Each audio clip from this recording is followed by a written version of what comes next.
বন্ধুরা, তোমরা কেমন আছো? আশা করি খুব ভালো আছো। আমিও খুব ভালো আছি। আজকের বাজারে গেছিলাম, এই দেখো ভোলা মাছ নিয়ে এসেছি। এটা আমি কলা পাতায় ভাজবো। 1 চামচ নুন দিয়ে দিলাম, 1 চামচ হলুদ দিয়ে দিলাম, আর লঙ্কার গুঁড়ো দিয়ে দিলাম। এখানে সামান্য একটু জিরার গুঁড়ো দিয়ে দিলাম। আর এখানে পেঁয়াজ কুচি দিয়ে দিলাম। এখানে রসুন কুচি করে রেখেছি, দিয়ে দেবো। ধনেপাতা কুচি দিয়ে দেবো। কাঁচা লঙ্কা চেরা দিয়ে দেবো। এই পরিমাণ মতন সাদা তেল দিয়ে দিলাম।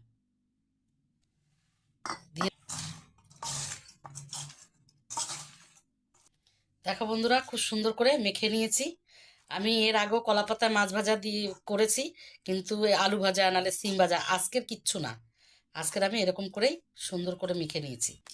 প্রথমে আমি নন স্টিকের কড়াইটা নিয়ে নিয়েছি, তার উপরে একটা কলাপাতা রেখে দিলাম, আর আর একটা কলাপাতা দিয়ে দেবো।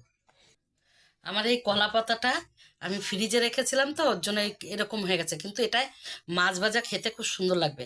এখন আমি মাছগুলো সাজিয়ে নেবো। আমার মাছ ভাজাটা সাজানো হয়ে গেছে, এখন আমি বসিয়ে দেবো। মাছ ভাজা বসিয়ে দিয়েছি, আস্তে আস্তে করে জাল দেবো। বন্ধুরা, আমার এক সাইড মাছ ভাজাটা হয়ে গেছে, এখন আমি নামিয়ে উল্টিয়ে নেব। মাছটা এখন একটা পাতা দিয়ে উল্টিয়ে নেব। এখন আমি পাতাটা তুলে নেব,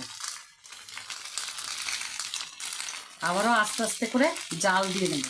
বন্ধুরা, আমার মাছ ভাজাটা হয়ে গেছে। ভালো লাগলে একটা লাইক কমেন্ট শেয়ার করে দিও, আর তোমরা এরকম বাড়িতে বানিয়ে খেও।